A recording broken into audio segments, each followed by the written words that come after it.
peau qui brûle pendant que je rentre à vélo du travail, mais qui brûle. On est tendu, on est un peu sur les nerfs. Moi, il fait jusqu'à 31 à l'intérieur. Et malgré le ventilateur, ça suffit pas. Je marche depuis 10 minutes et je suis entièrement mouillé. Ouais, il fait très chaud, on est beaucoup, on est peu serré, on n'a pas de clim. C'est la première fois de ma vie que je vois ça, quoi. Tant de chaleur l'été. Cette année, on ne pourra pas dire qu'on n'a pas eu d'été. C'est chaud, c'est pas normal en Bretagne. Quand est-ce que ça va s'arrêter ? Voilà ce que je me dis.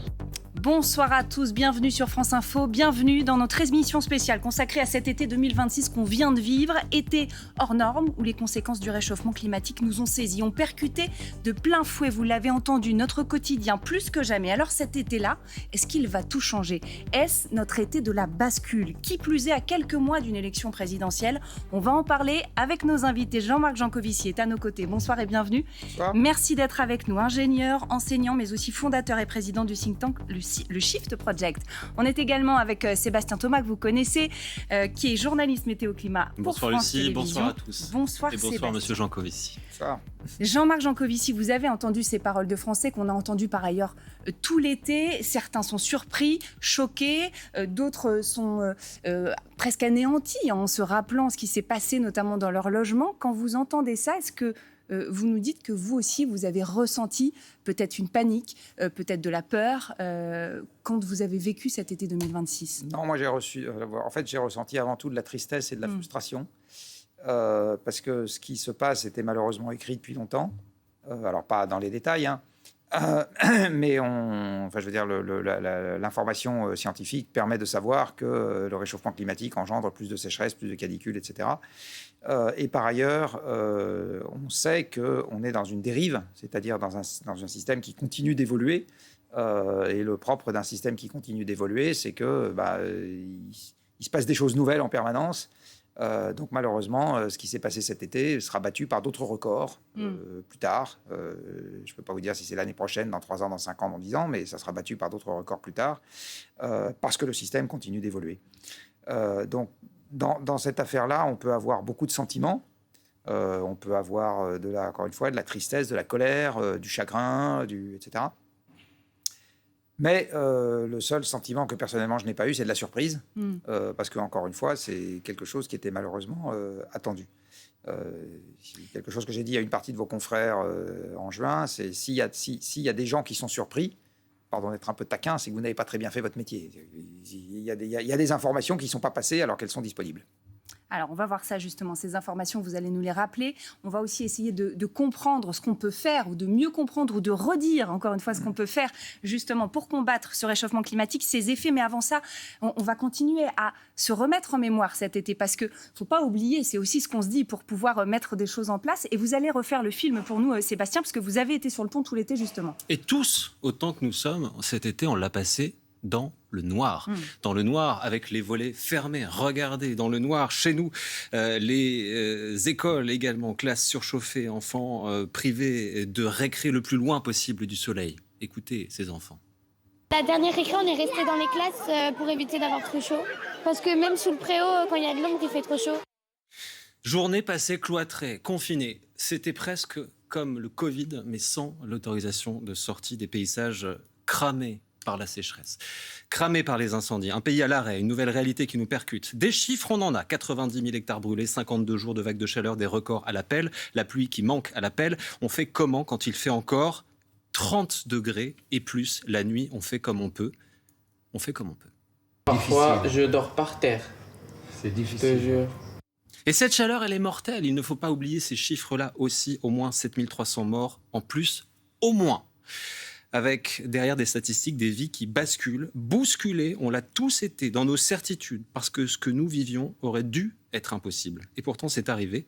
Alors on s'est adapté, dormir ailleurs, dormir dehors. On ne s'étonne même plus, tiens, regardez, de fêter un anniversaire entre copines sur la dalle grise d'un parking. Dehors, les paysages sont de plus en plus jaunes. Les fleuves, on les traverse à pied. Notre horizon si familier, nos repères transformés. Un été au goût de fumée. Parfois, il faut fuir, d'autres fois juste constater, pleurer, tenter de sauver, consoler. Les feux gagnent du terrain. On se demande si c'est ça, le nouveau demain. C'était impossible. Et pourtant, c'est arrivé. Vous savez quoi, Lucie? Tous, on a rompu avec l'été. J'en ai marre l'été. Là, je suis prête pour l'automne. Il fait 40 degrés, les 3h15. On peut pas dormir, ma gueule, on se lève à 8h, gros. Non, mais en quoi c'est bien l'été, genre, en quoi c'est bien? Père, tu sors de chez toi le matin pour aller au taf, il fait déjà 90 degrés, t'as l'impression d'être des potatoes dans un air fryer. Arrêtez de me sortir l'été, qui vient l'été, mais qu'est-ce que tu veux faire? Non. On pourra se dire non, Jean-Marc Jancovici, le fait est que désormais ce qu'on a vécu cet été, c'est notre réalité et ça va probablement le devenir encore plus. Vous nous disiez tout à l'heure, je ne peux pas vous dire quand il y aura d'autres records qui vont être battus, mais ça va arriver. Oui. Et comment on fait pour justement contrevenir à ça? Comment on fait pour lutter contre le réchauffement climatique? Je sais qu'on ne peut pas revenir en arrière, mais comment on fait pour pas que ce soit pire? Alors il y a deux questions distinctes dans celle que vous posez. Il y en a une qui est comment est-ce qu'on fait pour contribuer à ce que le réchauffement climatique ne s'aggrave pas trop? C'est une première question. Et il y a une deuxième question qui est, compte tenu de l'évolution en cours, qu'est-ce qu'on fait pour préserver ce qu'on peut encore préserver dans le monde que nous avons construit? Et c'est deux questions un peu distinctes. La première d'abord. Alors, la première d'abord, elle se complique de par le fait que le changement climatique a une cause qui est mondiale.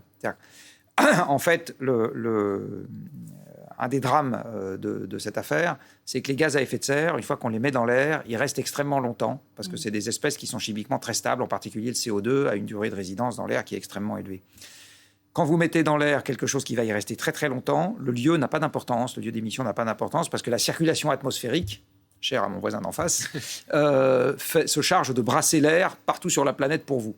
Donc en fait, quelque chose qui va être émis à Tombouctou, à Vladivostok ou au milieu du Pacifique, vous attendez un an et ça sera équitablement réparti à peu près à la totalité de la surface de la planète. Mais certains vous diront pourquoi on ferait des efforts en France si ailleurs sur Terre on n'en fait pas? Qu'est-ce que vous répondez à ça? C'est justement la question.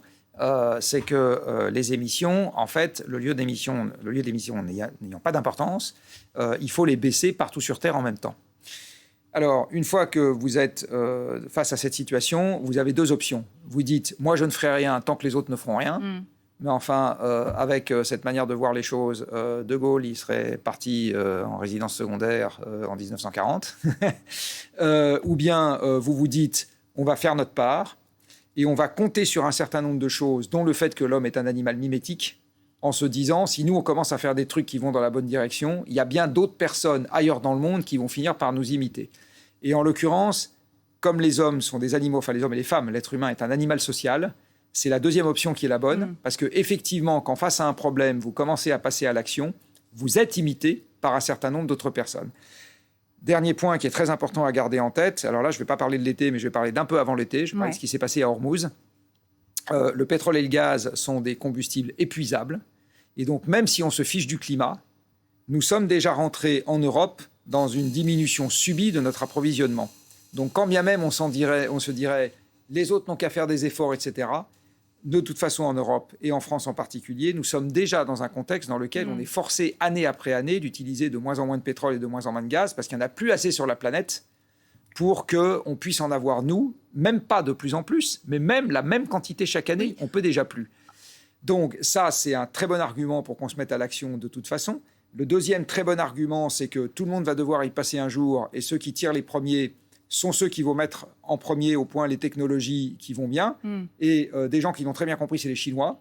Donc là, à force, nous, de tergiverser, on s'est fait passer devant par les Chinois sur la batterie, la voiture électrique, le nucléaire, l'éolien et le solaire. Voilà. Oui, en fait, ce que vous nous dites, et si je résume, parce que c'est vrai, quand on dit tout ça, on peut se dire, c'est lointain de nous. On a bien vu que cet été, ça ne l'était pas, avec tout ce qu'on a vécu.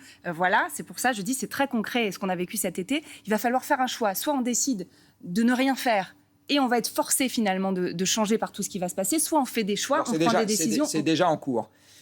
Mais ça peut être pire. Quand vous regardez, ça va être pire. Quand vous regardez ce qui est en train de se passer dans la population française, vous avez déjà une fraction croissante de la population qui s'éloigne de la consommation.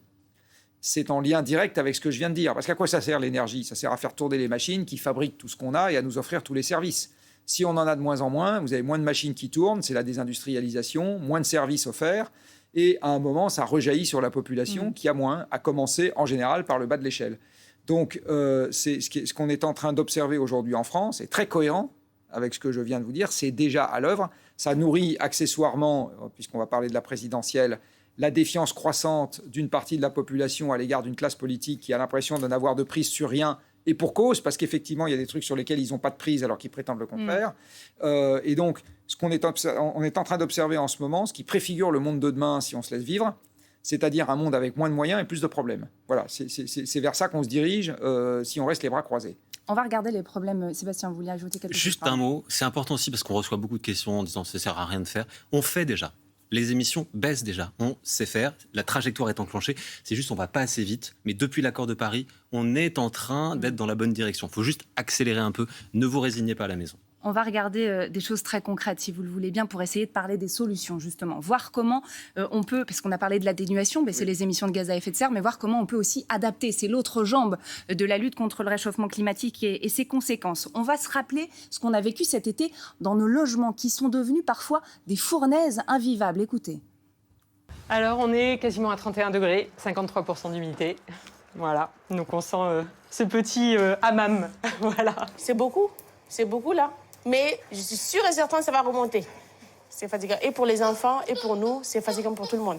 C'est un rideau spécial qui reflète la chaleur vers l'extérieur. Et on est fatigué, on ne dort pas, ça a un impact sur le sommeil, ça a un impact sur le bien-être. C'est évident qu'on ne peut pas tenir. C'est pour vous les cartons? Matériel de cuisine, ça part dans le box. Ça part au box. Alors on voit cette dame, notamment Jean-Marc Jancovici, qui décide de déménager, quitter la région parisienne pour trouver un autre logement dans un endroit où elle considère que peut-être elle sera un petit peu moins impactée par la chaleur. On a contacté notamment des agents immobiliers qui nous disent, en fait, depuis cet été, à chaque fois qu'on fait des visites d'appartements, de maisons, tout le monde nous dit, est-ce qu'il fait chaud? Est-ce qu'il y a la clim aussi? Est-ce que je peux la mettre? Est-ce que je peux la mettre, effectivement? Est-ce qu'on est en train de changer notre grille de lecture de l'habitat, de ce que doit être notre habitat face à ses conséquences? Totalement. Il faut bien voir que nous sortons d'une période, avant le réchauffement climatique, où le climat avait été remarquablement stable sur la planète pendant à peu près 10 000 ans. C'est à cause de cette remarquable, ou c'est grâce à cette remarquable stabilité du système climatique que nos lointains ancêtres, qui étaient des chasseurs-cueilleurs nomades, se sont sédentarisés, parce que vous ne pouvez pas développer de l'agriculture si le climat change tous les 4 matins. Et que nous avons ensuite développé les villes, puis la civilisation urbaine d'aujourd'hui, qui est un lointain descendant, enfin qui est une lointaine descendante plus exactement, de cette remarquable stabilité climatique qu'on a connue pendant 10 000 ans. On a adapté nos logements, nos infrastructures, nos techniques culturelles, nos forêts, tout est adapté au climat que nous connaissons. Et qui n'existe plus. Et qui est en train de disparaître. Donc évidemment... tout part en quenouille. Enfin, je veux dire, les infrastructures ferroviaires... On se demandait comment chauffer nos logements, maintenant c'est comment les refroidir, quoi. Exactement. Donc on avait un problème de chauffage qu'on aura toujours, parce qu'il y aura toujours un hiver. Mais on y ajoute un problème de refroidissement. On avait des infrastructures qui étaient dimensionnées pour fonctionner correctement jusqu'à une température de 40 ou 45. Et il se met à faire quasiment 50. Et il va faire 50 un jour. Donc à ce moment, ça se met à dysfonctionner. Toute l'électronique, etc. Et tas de trucs qui ne résistent pas. On avait des fleuves qui étaient prévus pour être alimentés avec des précipitations données. Les précipitations font défaut, les fleuves sont à sec, donc on navigue plus sur le Rhin. Vous avez cet été plusieurs dizaines de pourcents des petits cours d'eau qui sont retrouvés à sec, etc. Donc les maisons se fissurent. Enfin, oui, il y a plein de trucs qui sont en train de se passer. On a vu cet été le discours et le débat politique qui s'est mis sur la clim. Est-ce que ça c'est mais c'est des décisions politiques qu'il faut prendre. La politique a parlé de la clim. Oui, cet alors été. je vais être un peu taquin. Si on décide de mettre notre argent dans l'intelligence artificielle et les parcs d'attractions, on ne la mettra pas dans l'adaptation du pays à ce qui est en train de nous arriver. Référence aux 6 milliards investis, annoncés aujourd'hui du côté de Cergy-Pontoise. Mais par exemple. Adapter nos logements, par exemple, ça passe par quoi? Est-ce que c'est juste mettre la clim? Est-ce que c'est tout raser, tout reconstruire différemment? Adapter le pays, c'est pas juste mettre la clim dans les logements. Vous n'allez pas climatiser le Rhin pour lui permettre de retrouver son niveau normal. Vous n'allez pas climatiser la mer pour permettre aux poissons de vivre. Vous n'allez pas climatiser la forêt des Landes pour lui éviter de brûler. Vous n'allez pas climatiser les lignes de LGV pour permettre aux trains de rouler. Donc, en fait, la climatisation, c'est la solution à un des problèmes que nous avons, qui est de pouvoir dormir la nuit. Et de ne pas avoir une couverture de survie à la place des volets, quoi. Voilà. C'est un des problèmes que nous avons dans une partie des cas de figure, parce qu'il y a des logements dans lesquels vous pouvez vous en sortir sans climatisation à l'électricité, avec tout un tas d'autres mesures. J'ai la chance, moi, d'habiter dans un logement dans lequel, cet été, je n'ai pas dépassé 26 ou 27. Comment ça se fait ? Effectivement. Il n'y a pas de climatisation. Et il est traversant ? C'est juste une maison dans laquelle les murs ont été construits avec une lame d'air, ils font 37 cm d'épaisseur, etc. Et donc, la chaleur met du temps à rentrer. Ouais. Voilà. Et par ailleurs, j'ai la chance de ne pas habiter dans Paris, ce qui veut dire que je n'ai pas les phénomènes îlots de chaleur. Et hormis les 10 jours pendant lesquels il a fait extrêmement chaud, dès que la température descend à moins de 20 degrés la nuit, vous laissez les fenêtres grandes ouvertes avec les volets fermés, parce qu'il y a des volets, et vous arrivez à refroidir. Donc, voilà, donc je ne dis pas tout le monde n'a qu'à faire comme moi, je ne suis pas en train de dire ça. Je suis juste en train de prendre un exemple que je connais bien, d'un endroit où la climatisation n'est pas nécessaire. Donc il y a des endroits où elle est nécessaire, il y a des endroits où on peut s'en sortir sans. Mais néanmoins, ce que vous nous dites là de votre propre expérience avec votre maison à vous, elle est intéressante parce que ça rejoint des images qu'on va vous montrer de bâtiments qui sont... C'est un reportage qui avait fait beaucoup réagir. Voilà, qui est diffusé sur France Télévisions, sur France 2 précisément, avec des nouveaux bâtiments qui sont construits justement avec cette conscience du réchauffement climatique, de ses conséquences. On est à Montpellier, vous voyez ici le bâtiment à l'image. Et l'idée de ce bâtiment, c'est d'utiliser des courants d'air naturels pour justement empêcher une surchauffe des logements, voire carrément les rafraîchir. C'est ce que nous explique l'architecte. Cette architecture finement biseautée en courbe, elle permet aussi d'accentuer la vitesse du vent et de créer des mini-dépressions et des mini-turbulences. C'est ce qu'on appelle l'effet Venturi. Quand on voit ça, Jean-Marc Jancovici, on se dit c'est super intéressant.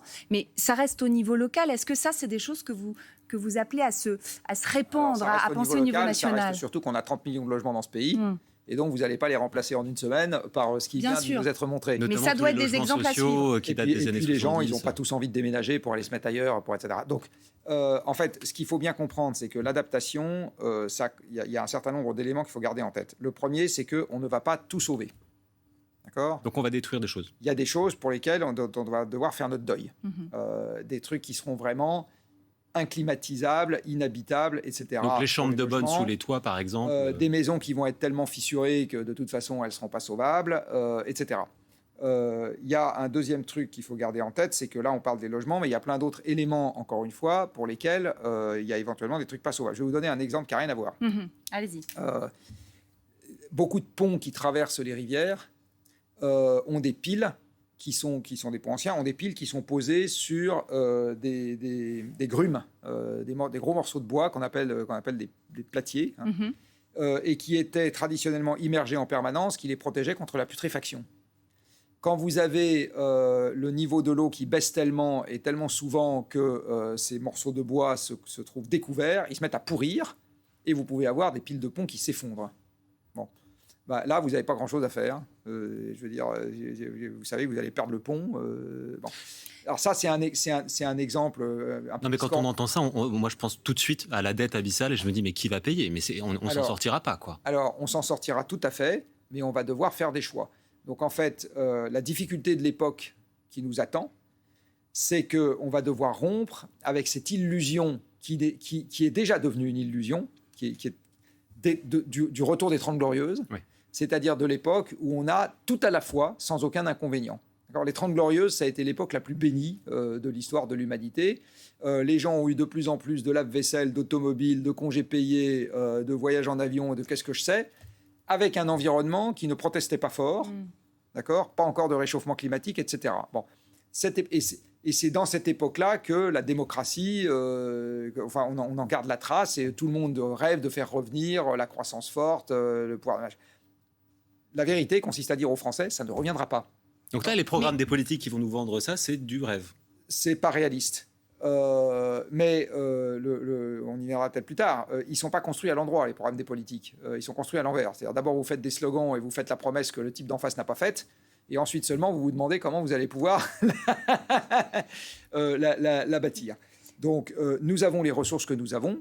Alors, l'argent, ce n'est pas vraiment une ressource, en fait. Les vraies ressources, c'est le temps de bonhomme et les ressources physiques. Les tonnes de cuivre, les mètres carrés, mais c'est-à-dire qu'on se fiche aujourd'hui de ne plus avoir d'argent dans les caisses, comme on nous dit, parce que de toute façon, comme il faudra faire des choix, on trouvera ce qu'il faut et on fera les bons choix. Je vais dire quelque chose qui va peut-être vous faire sauter en l'air. Il n'y a aucune possibilité physique à tout d'un coup dire « je ne rembourserai pas la dette ». Il n'y a pas d'impossibilité physique à ça. Il n'y a aucune loi de la physique qui l'interdit. Par contre, il y a une vraie impossibilité physique à dire « je vais créer un mètre cube d'eau à partir de rien ». Ça, c'est impossible physiquement. D'accord ? Donc, les vraies ressources, c'est ce qui relève du monde physique. Le reste, c'est des conventions humaines. L'argent, c'est une convention humaine. Le droit, c'est une convention humaine. Mais dont on doit malgré tout tenir compte aujourd'hui dans le système capitaliste et mondial dans lequel on est. Parce que c'est indispensable, on en tient compte ou pas. C'est une décision collective. Donc je ne suis pas en train de dire il faut en sortir. Je suis juste en train de vous dire il faut faire une bonne séparation. En petit ingénieur que je suis, je vous fais une séparation entre deux trucs qui sont de nature très différente. C'est les ressources physiques, le monde physique et les choses qui se mesurent avec des unités physiques. Et les conventions humaines, la physique, vous ne la changez pas, les conventions humaines, vous les changez. Vous nous dites depuis tout à l'heure, il faut faire des choix, il va falloir faire des choix de toute façon pour faire face à ce qu'on est en train de vivre là, ces conséquences du réchauffement climatique. Ces choix-là, quand on parle de logement, mais pas que, quand on parle peut-être aussi de notre profession, par exemple, de la vie culturelle, on les fait à un niveau individuel ou c'est des choix collectifs, où il faut des grands débats, il faut des grandes discussions collectives? Les deux, mon capitaine. C'est-à-dire que vous avez des choses pour lesquelles ça relève de votre, je ne sais pas si je dois dire responsabilité individuelle, mais de vos choix individuels. C'est quoi, par exemple? Un truc typique, c'est la destination de vacances. Ça vous a fait polémique. Ça, les gens qui nous regardent, ils se souviennent de vous en disant vous n'aurez plus le droit de prendre l'avion 4 fois dans votre vie, c'est tout. Alors, c'est quelque chose qui n'était pas une proposition, c'était un calcul que j'ai fait. Oui, mais vous vous en souvenez parce que ça je m'en souviens très bien. Clivé. C'était Léa Salamé qui m'avait posé la question. Elle m'avait dit si l'aviation prend sa part à la réduction mondiale des émissions de gaz à effet de serre qu'il faut pour tenir les 2 degrés, à l'arrivée, qu'est-ce que ça fait comme vol par personne dans une vie? C'est la règle de 3. Une règle de 3. Et dans mon calcul, ce n'était pas des vols par personne pour les gens qui prennent déjà l'avion ou juste pour les Français. C'était une moyenne mondiale. Donc c'était une moyenne qui concernait aussi les Éthiopiens, les Canadiens, les Argentins et les habitants du Bangladesh. Et donc, c'était une moyenne mondiale. Quand on fait ce choix-là, du choix de vacances... Et incidemment, actuellement, la moyenne mondiale du nombre de vols dans une vie, c'est 12. Donc 3 fois plus. Donc 3 fois plus. C'est juste 3 fois plus. C'est-à-dire qu'aujourd'hui, la moyenne mondiale, pas la moyenne par Français, la moyenne mondiale, et encore moins la moyenne par cadre supérieur qui nous écoute, mais la moyenne mondiale, c'est 6 allers-retours dans une vie. Point barre. C'est ça la moyenne mondiale. Donc les gens hurlent en disant « Ah, 4 mois !» Mais c'est juste un tiers de la moyenne actuelle. Bon. Donc le choix de vacances, c'est une première chose individuellement sur laquelle on peut se positionner. Personne vous met un revolver sur la tempe si vous décidez d'aller visiter le Maroc, d'aller dans un hôtel tout compris au Maroc pour vos vacances. C'est un choix individuel. Oui, mais ça fait partie de nos imaginaires. Pardonnez-moi, mais c'est important. Ça fait partie des choses pour lesquelles on se dit, en fait, c'est ça la réussite ou c'est ça qui va nous faire profiter. Comment on change ça? C'est important ce point-là. Qu'est-ce que vous dites aux gens qui nous regardent aujourd'hui sur ce point-là? Ça se change doucement. Et ça se change par d'autres imaginaires et d'autres symboles de réussite. Certes, c'est peut-être un symbole de réussite d'aller au Maroc, mais c'est aussi un symbole de réussite d'avoir emmené sa famille faire le Tour de France à vélo. C'est une autre réussite. Vous vous êtes lancé un autre défi, vous avez fait autre chose. Donc, et on le voit bien du reste auprès des jeunes, il y a un certain nombre d'entre eux pour qui l'imaginaire change. Beaucoup de rando. Oui, ou bien avoir une voiture. Il y a un certain nombre de jeunes, alors ça correspond aussi à leurs possibilités matérielles. Et financières. Mais qui mettent leur imaginaire ailleurs parce que de toute façon celui-là n'est pas accessible. D'ailleurs, la plupart des Français cet été, pour ceux qui ont eu la chance de prendre des vacances, l'ont fait en France parce que le contexte économique joue aussi. Donc voilà, ça c'est une des premières choses qu'on peut faire à un niveau individuel. Bien sûr, et ça c'est du ressort, j'ai envie de dire, de tout le monde et de personne. C'est du ressort éventuellement des gens qui animent la vie culturelle. Je vais vous donner un exemple tout bête. Le jour où Capitaine Marlowe ne conduira plus un Range Rover ou une 4x4, mais fera du vélo, ou etc. Faites référence à la série. Ou aura une voiture électrique, peut-être que ça contribuera à changer l'imaginaire des gens. Donc en fait, l'imaginaire, il arrive par plein de canaux différents. L'imaginaire américain a été largement propagé par Hollywood. Donc il y a plein de canaux. Ça peut être des philosophes, ça peut être des écrivains, ça peut être des influenceurs, ça peut arriver ça peut être votre voisin. Par différents biais. Ça peut être votre voisin, ça peut être votre collègue au travail, ça peut arriver par plein de biais différents. Donc il faut, mais effectivement, vous avez raison, il faut travailler ces imaginaires parce que nous sommes des animaux sociaux, que c'est important pour nous de se situer par rapport aux autres, et donc on a besoin de repères, mais il faut qu'on arrive à les mettre collectivement dans autre chose. Ça, c'est un des exemples qu'on peut faire à un niveau individuel. On parlait aussi de choix collectifs, parce que quand vous nous dites, et politique aussi évidemment, parce que quand vous nous dépeignez... Je vais vous donner un autre choix individuel, mais allez-y, qui est un peu plus douloureux peut-être, mais quand vous habitez un logement que vous avez choisi parce que vous avez des enfants, et que les enfants sont partis et que vous restez dans votre logement, vous occupez un grand logement, vous occupez plus de mètres carrés par personne, donc vous avez une pression sur l'environnement plus importante, etc. Mais vous voyez à quel point ça grignote nos libertés individuelles. Moi, j'entends les commentaires des gens, ils nous disent mais c'est pas à Monsieur Jancovici de me dire comment je dois vivre. Non, là je suis pas en train de dire comment les gens doivent vivre. Je suis juste en train de vous donner des exemples de choix qui relèvent de votre libre arbitre. Mais vous avez vu à quel point ça nous heurte dans notre... Bien sûr, mais c'est des choix qui relèvent de votre libre arbitre. Après, il y a des choix qui ne relèvent pas de votre libre arbitre. Par exemple, comment l'électricité est produite dans ce pays ou comment sont construites les infrastructures routières. Ça, c'est pas vous qui décidez avec votre pelle et votre seau d'aller construire la route à côté de chez vous. Ou avec votre tournevis et votre casque de monteuse, d'aller changer les rails. Alors justement, sur ces, pardon, je me permets de vous couper simplement, mais sur ces choix collectifs et politiques, on va y revenir dans un instant, mais j'aimerais, et notamment pour les personnes qui nous rejoignent en ce moment même sur France Info, qu'on se remette bien les choses en tête.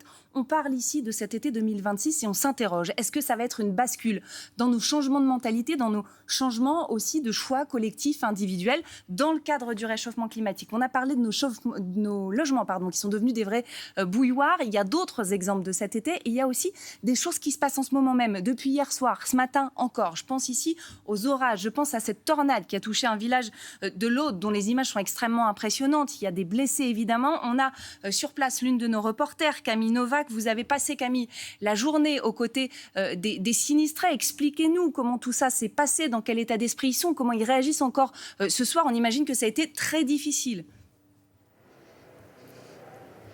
Oui, en effet, Lucie, et je peux vous dire qu'ils sont encore sous le choc ici, ces habitants de la commune de Poma.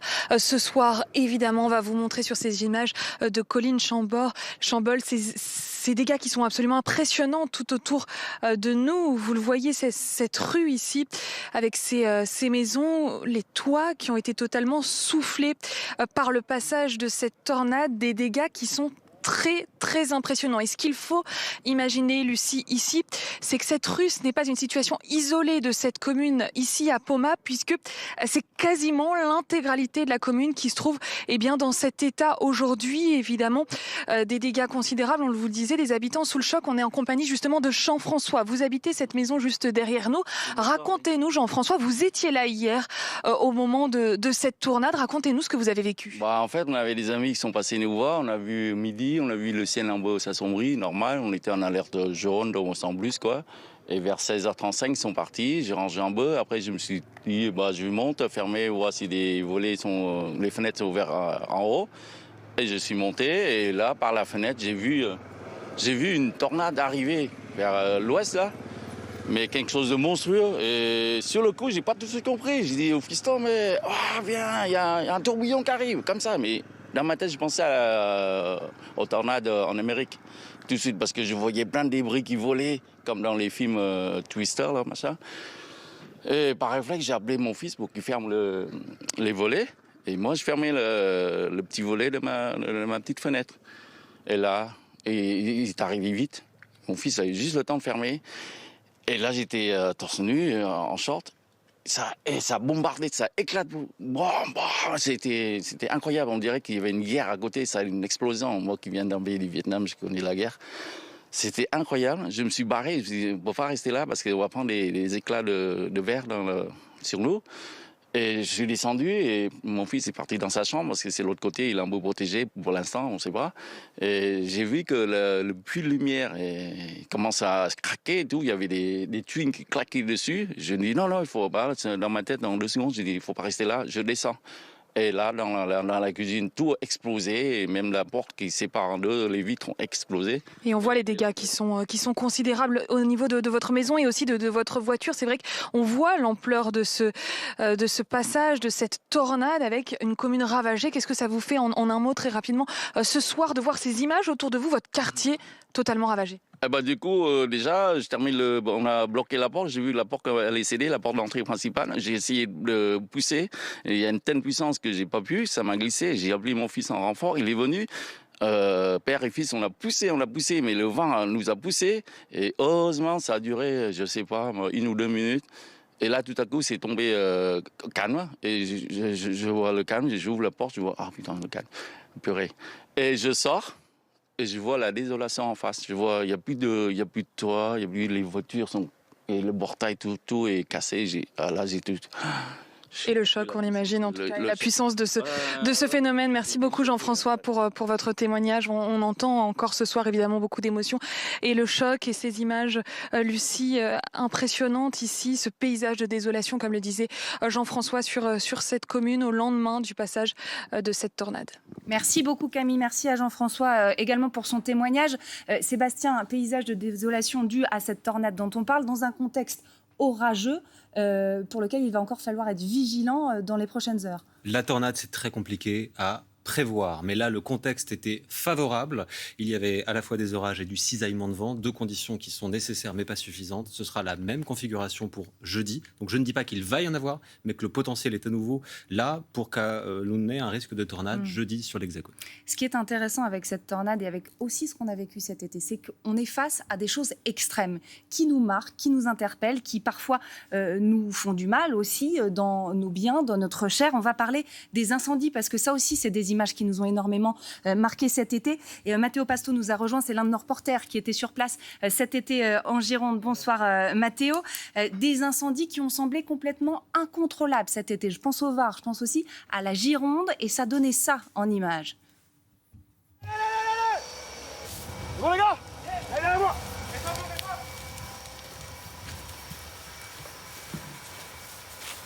Allez, on va chercher là-bas. Recule.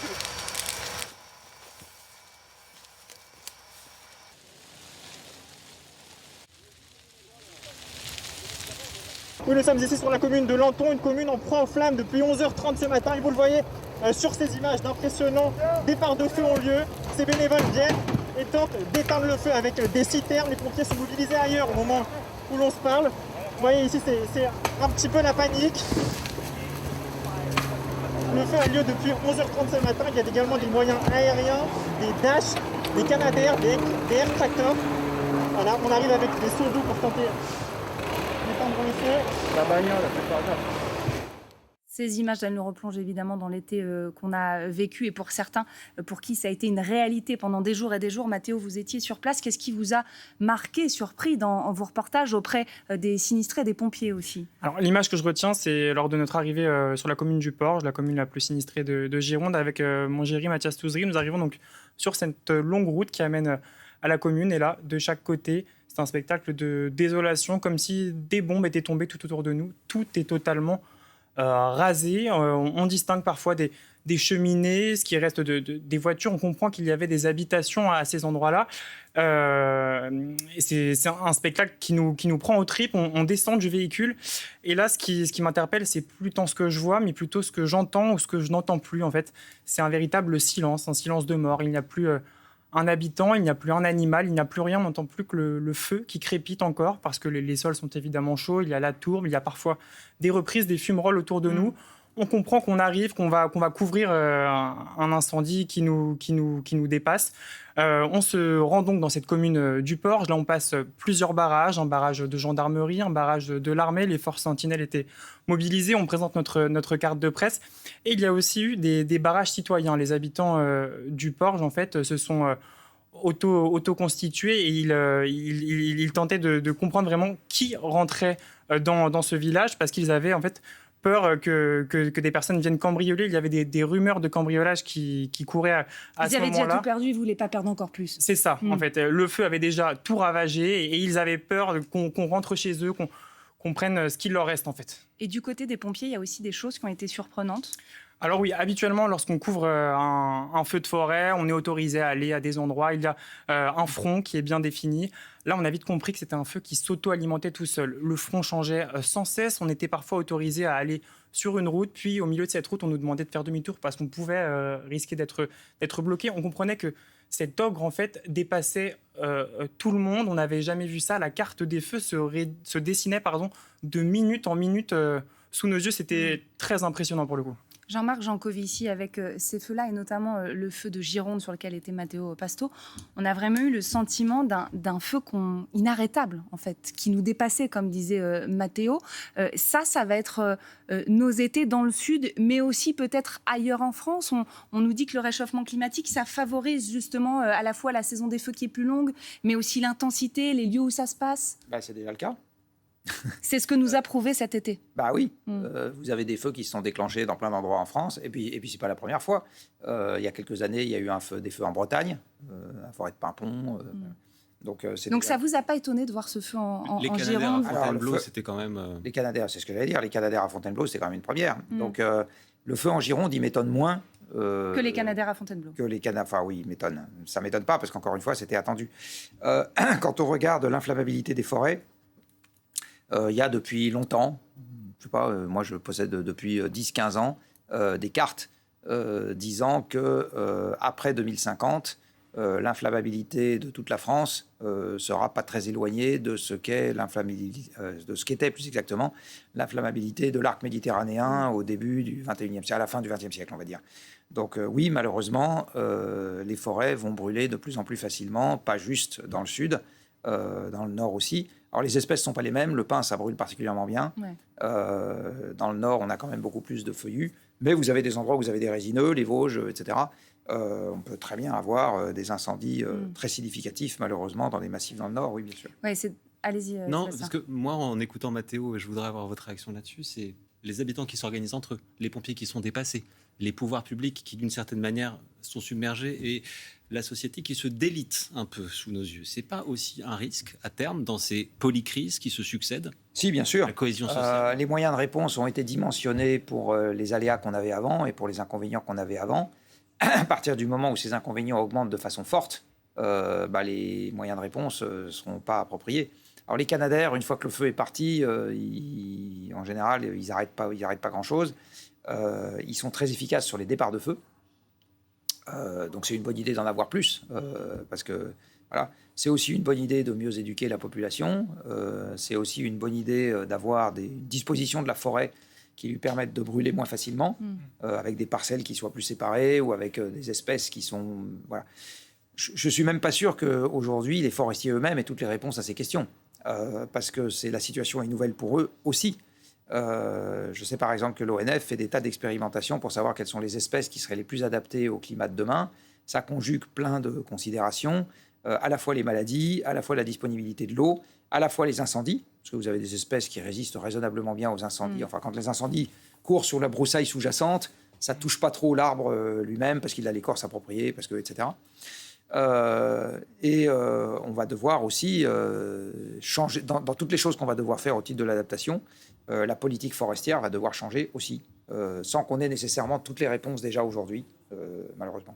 La politique forestière qui va devoir changer, tout ce que vous avez évoqué, ça fait une longue liste évidemment de choses sur lesquelles il faut se pencher, qu'il faut penser absolument pour éviter les moments d'urgence aussi, parce que dans l'urgence, on fait ce qui se passe, mais on ne pense pas plus large, et ça va continuer le réchauffement climatique à nous toucher toujours plus. Ce qui va aussi permettre, si on pense un petit peu les choses en avance, peut-être de sauver des logements, parce qu'on l'a vu au Porge, et vous nous le disiez, c'est une commune sinistrée. Il y a eu des dizaines et des dizaines, plus d'une centaine d'habitations qui ont été touchées complètement, détruites par ce feu. Vous étiez le 28 juillet sur place. Vous avez rencontré David Verdier, qui était justement l'un de ces sinistrés. On va regarder un court extrait de ce que vous avez vécu avec lui, de ce qu'il reste aussi de sa maison. Et ensuite, on sera en direct avec David Verdier.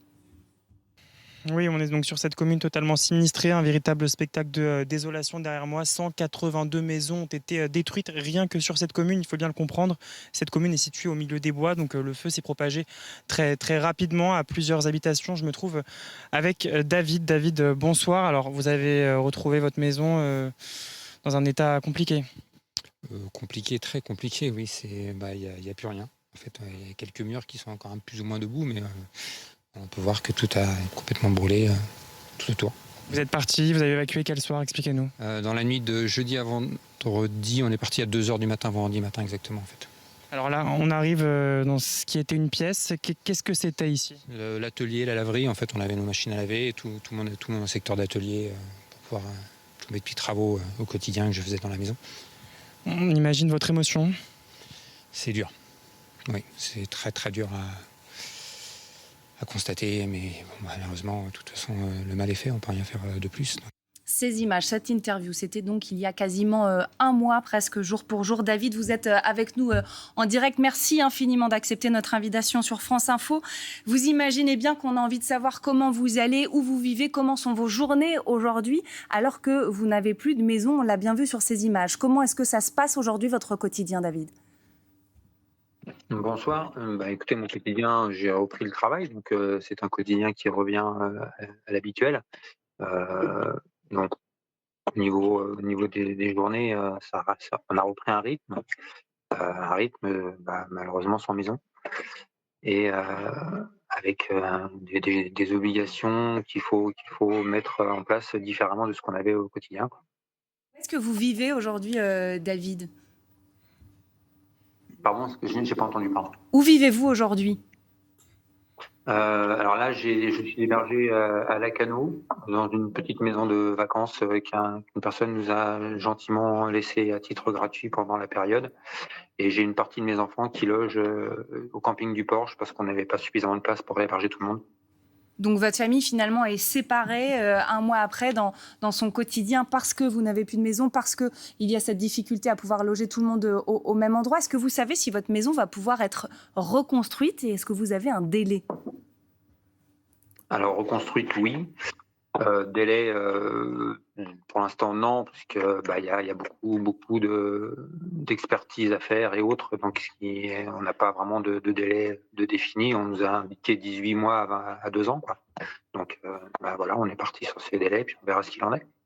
Et comment est-ce qu'elle va être reconstruite, votre maison, David ? Est-ce que ce sera exactement la même chose ? Est-ce que vous allez peut-être la penser différemment, justement, avec ce risque de l'incendie, avec ce que vous avez vécu cet été ? C'était une maison hollandaise, donc beaucoup de bois, et je ne vous cache pas que c'est des choses qui on est un peu réticents maintenant à ce niveau-là quand même. Donc on va procéder à un concept qui va être un peu plus moderne pour éviter ces risques. Et vous restez dans la région, vous restez au Porche, David. Ça, est-ce que c'est des questions que vous vous êtes posées depuis un mois ?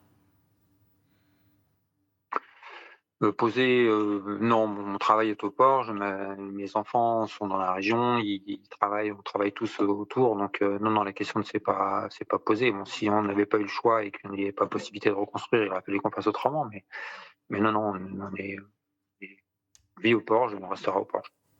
Comment est-ce que vous envisagez les prochains mois, David, justement, à la fois sur l'habitat et puis avec ce projet de reconstruction de la maison ? Après, on va suivre le rythme qu'ils vont nous imposer avec les différents travaux à faire. Nous, on va pouvoir reprendre la vie au quotidien pour les enfants, l'école, le travail, et voilà, on va espérer que tout se fasse correctement avec le temps qu'il faut, quoi.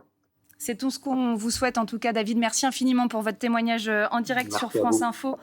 Jean-Marc Jancovici, quand vous voyez ce genre de témoignage, David qui nous explique que sa maison a été rasée par le feu, qu'aujourd'hui il est logé, oui, mais que sa famille est séparée, une partie de ses enfants ailleurs de l'endroit où lui-même vit, qu'il n'a pas pensé à déménager parce que toute sa vie est justement au Porche et dans cette région-là. Qu'est-ce que ça vous évoque, ça, pour l'avenir, pour l'ensemble des Français, avec ce risque incendie notamment ? Je ne vois pas bien ce que je vais pouvoir dire d'intelligent. Est-ce que, par exemple... Alors, je vais vous aider, je vais vous mettre sur une piste et vous me direz si ma question est intelligente et si vous pouvez trouver une réponse qui va dans ce sens-là. Mais est-ce que, par exemple, aujourd'hui, il y a des régions pour lesquelles on doit se dire peut-être elles vont devenir inhabitables parce qu'il y a un risque d'incendie, par exemple, et est-ce qu'il va falloir, du coup, repenser les endroits où on habite ? Non, parce qu'il y a un risque d'incendie, les régions ne vont pas devenir inhabitables. Les régions deviennent inhabitables si vous n'avez plus rien à manger, si vous n'avez pas la possibilité de sortir dehors sans risquer votre peau, si vous avez, j'en sais rien moi, si vous êtes sous l'eau. Donc on peut continuer à vivre dans ces régions, mais peut-être différemment ? Il faut espérer, parce que si vous devez déménager 3 millions de Français, ça va. Donc oui, il y a des régions dans lesquelles normalement on peut continuer à vivre dans à peu près toutes les régions, mais on va vivre différemment dans toutes les régions. Les problèmes ne seront pas les mêmes en fonction de la région. Ouais. En zone de montagne, vous avez plus d'éboulements. En zone argileuse, vous avez plus de fissuration. En zone forestière, vous avez plus d'incendies. Ça va dépendre. Il y a des endroits où vous allez avoir pas trop de problèmes l'été, beaucoup de problèmes l'hiver à cause des inondations. Enfin voilà, donc dans le sud, vous risquez d'avoir des épisodes sénols plus intenses. Enfin, donc ça va vraiment dépendre de l'endroit où vous êtes. Encore une fois, partout où nous serons, par contre, il est vraisemblable qu'il faudra s'y prendre un peu différemment, voire très différemment, sur la façon dont on habite. Ça, c'est très clair. Voilà, c'est adapté en fonction des risques en fait des territoires qui seront différents. Mais c'est pour ça que en fait, en ce qui concerne l'adaptation, c'est un domaine dans lequel tout ne pourra pas être décidé d'en haut. C'est-à-dire qu'à un moment, il y a une partie de la décision ou une partie de l'action qui devra être déléguée aux collectivités locales, qui devra être déléguée aux entreprises, qui devra être déléguée aux particuliers. Donc en fait, tout à l'heure, vous me posiez la question, qu'est-ce qu'il faut faire ? En fait, tout le monde va devoir faire quelque chose à tous les échelons. Et quand vous avez un problème comme ça qui est très diffus parce qu'il concerne tout le monde, vous ne pouvez pas demander à une personne quelque part de prendre toutes les bonnes décisions pour tout le monde et en plus de chercher à les imposer derrière. Donc vous allez avoir des décisions qui vont être... Ça va demander des moyens et ça va créer des dilemmes. Je prends la collectivité locale. Si elle doit consacrer des moyens à adapter ses réseaux d'eau, ses installations de traitement des ordures ménagères, sa voirie, ses écoles, etc., c'est autant de moyens qu'elle ne consacrera pas à faire des ronds-points, à faire une salle des fêtes ou à subventionner des associations locales. Je veux dire, il va falloir faire des choix. C'est ça qui va être difficile, justement. C'est qu'il va falloir faire des choix. Sébastien. Et puis d'un mot, parce que la réaction à ce témoignage, c'est aussi un mot sur la santé mentale. On est un mois, en l'occurrence, après cet incendie. C'est le moment vraiment où la solidarité est toujours là, mais quand même, la vie quotidienne reprend. Et je sais que pour les sinistrés qui nous ont écrit, c'est beaucoup plus dur après. Donc, il y a aussi ce paramètre-là à prendre en compte. Et les gens qui nous ont écrit témoignent d'une forme de traumatisme, sans que le mot ne soit galvaudé. C'est aussi à prendre en compte dans une forme de thérapie collective. Ce qu'on est en train de faire ce soir, c'est aussi de se dire, voilà, il faut avoir conscience de cette souffrance collective que Mathéo a très bien documentée sur le terrain. Justement, les habitants du port, je n'avais pas forcément conscience de cette souffrance, car des psychologues ont été mis à disposition des habitants de la commune très rapidement. Peu de monde y allait, les gens gardaient la tête haute, gardaient le cap, et vous le disiez, c'est peut-être maintenant que le contre-coup va être le plus dur, je pense, pour ces sinistrés. Est-ce que ce contre-coup-là, pour les sinistrés, évidemment, mais aussi peut-être plus largement, si nous, on le documente, si on le vit, si on le fait ressentir aux Français, ça peut être quelque chose qui nous pousse à l'action, qui nous pousse au changement? De mes connaissances, à cette petite maxime qui me fait beaucoup rire, qui est l'expérience des autres est un peigne pour chauve. En fait, il y a une partie de l'action que malheureusement, on ne prend qu'une fois qu'on a pris la baffe nous-mêmes. Là, les gens qui nous regardent et qui sont déprimés, qui sont accablés en se disant c'est quoi cet été, là je vais vivre ça tout le temps, on leur dit commencez à vous documenter, commencez à vous informer, commencez à agir, vous irez mieux. Alors, l'action rend toujours optimiste, de toute façon, en particulier l'action collective. Par ailleurs, face à quelque chose qui surprend les gens, oui, un des réflexes qui est utile, c'est de chercher à comprendre ce qui se passe. On ne peut pas traiter un problème qu'on n'a pas compris, même si de temps en temps, un certain nombre de gens essayent de nous faire croire l'inverse. Mais sinon, on ne peut pas traiter un problème qu'on n'a pas compris. Donc, il faut, oui, commencer par traiter le problème. Alors, il y a des facettes du problème qu'on va comprendre très vite. Par exemple, pour un feu de forêt, c'est très facile de comprendre que s'il fait plus sec et plus chaud, les arbres brûlent plus facilement. C'est pas compliqué. Il y a des facettes du problème qui vont être plus compliquées. Donc, en fait, il faut toujours commencer par les parties les plus faciles, sinon on déprime. Mais oui, et moi je comprends très bien qu'il y a un effet de sidération, encore une fois, et qu'on se dise... j'ai comparé récemment ce qui est en train de se passer à un deuil. C'est-à-dire le deuil, c'est vous avez conscience du fait qu'il y a quelque chose que vous aviez qui n'est plus là. Et là, dans la situation dans laquelle nous sommes, nous allons malheureusement devoir faire le deuil d'un certain nombre de choses. Et passer par différentes phases. Les glaciers, on va devoir faire notre deuil. Un certain nombre d'espèces dans les forêts françaises, on va devoir faire notre deuil. Certaines cultures, on va devoir faire notre deuil. Certains usages, on va devoir faire notre deuil. Peut-être qu'on va devoir adapter les horaires de travail, ça. Peut-être que le fait de vivre dans la lumière, effectivement, pendant la journée, on va devoir faire notre deuil l'été, qu'on devra vivre derrière des volets clos. J'en sais rien. Enfin, je veux dire, il y a des choses sur lesquelles, malheureusement, on devra... Je dis pas que c'est drôle, hein, moi, je ne suis pas là pour dire... Mais on va y être obligé, c'est ça. Je vous l'avais bien dit, expier pauvre pêcheur. C'est pas du tout comme ça que c'est pas le sens de mon discours. Le sens de mon discours, c'est de dire un minimum de réalisme fait que, comme dit Petit Gibus, peut-être qu'on n'aurait pas dû venir, mais sauf que maintenant qu'on y est, il faut bien qu'on fasse quelque chose. Et donc, l'action passe aussi par le fait de ne pas courir derrière des chimères. Donc, les 30 glorieuses, c'est fini. Donc, oui, et puis il y a des choses, encore une fois, quand je dis faire notre deuil, on va devoir faire sans.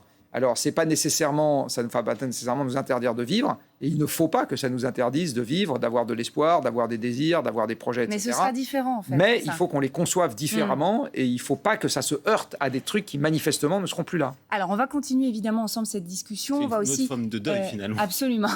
On va aussi saluer les téléspectateurs qui sont en train de nous rejoindre en ce moment même sur France Info. Si vous nous rejoignez, on parle de cet été 2026 qu'on a vécu, qui nous a, on le disait, percuté dans notre quotidien et qui va peut-être nous faire réfléchir aussi au réchauffement climatique, à ses conséquences, à ce qu'on peut faire pour éviter que ça va s'empirer, bien sûr, mais que la machine continue encore et encore et que les conséquences, on les vive et qu'elles soient toujours pires pour nous.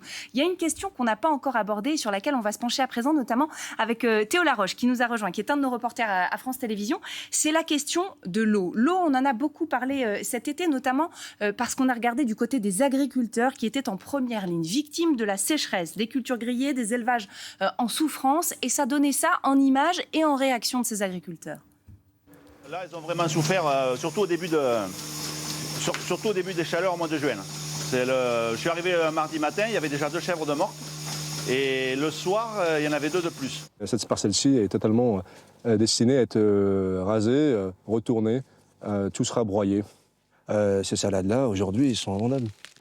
Il devrait faire 1 mètre de haut, à peu près, bien vert.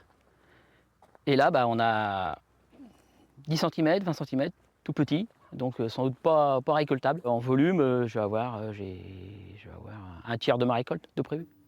Qu'est-ce que vous avez envie de dire quand vous voyez ces images-là, Jean-Marc Jancovici? Parce qu'on parlait des choses peut-être les plus faciles à comprendre au départ quand on parle de réchauffement climatique et de conséquences. Là, l'agriculture, c'est aussi des images qui parlent d'elles-mêmes sur les difficultés aujourd'hui qu'ont nos agriculteurs, que ce soit des éleveurs ou des gens qui cultivent, à cause du réchauffement climatique, à cause de la sécheresse et de tout ce qui s'ensuit. Oui. Du reste, les agriculteurs eux-mêmes en sont très conscients. Au Shift Project, il y a un peu plus d'1 an, on avait fait une grande consultation des agriculteurs. Donc, on avait mis un questionnaire en ligne auquel on invitait tous les agriculteurs qui le souhaitaient à répondre. On avait obtenu pas loin de 8000 réponses, ce qui, pour une profession qui fait un peu moins de 400 000 personnes, est beaucoup. Et à une des questions qu'on leur avait posées, qui est: est-ce que le changement climatique vous inquiète pour votre propre exploitation ? Ils avaient été plus des 4/5e à nous dire oui. Ouais. C'était avant l'été. Oui, l'agriculture est en première ligne face à ce qui est en train de se passer. Ça pose évidemment des questions qui sont des questions graves, parce que si on ne mange pas, on a un tout petit sujet. Voilà, ça fait quand même, c'est un petit détail. C'est un petit détail, ça fait quand même partie de la base de la vie. On a trop tendance dans les raisonnements économiques à dire: oh, l'agriculture, c'est pas très grave parce que c'est 2% du PIB, donc on s'en fiche si elle va pas bien. Il y a même des économistes célèbres qui ont raisonné comme ça dans des tas de modélisations qu'ils ont fait sur les dommages du changement climatique. Non, ce qui est en train de se passer est très ennuyeux. Alors, quelque chose que malheureusement, là aussi, il faut s'y faire. Avec moins d'eau, vous avez moins de production. Il n'y a pas de mystère. Les végétaux, pour leur croissance, ont besoin d'eau. Donc, si vous avez moins d'eau disponible, vous pouvez avoir d'autres végétaux, mais ils croîtront moins vite. Il y a les végétaux et puis il y a les bêtes aussi qui ont besoin d'eau, qui ont besoin de fourrage. Alors, je dis ça simplement. Elles ont besoin d'alimentation. Oui. Donc, le maïs, là, par exemple, on a vu un champ de maïs. Le maïs sert à nourrir des animaux. Hein. Justement. Ça ne sert pas à nourrir des hommes.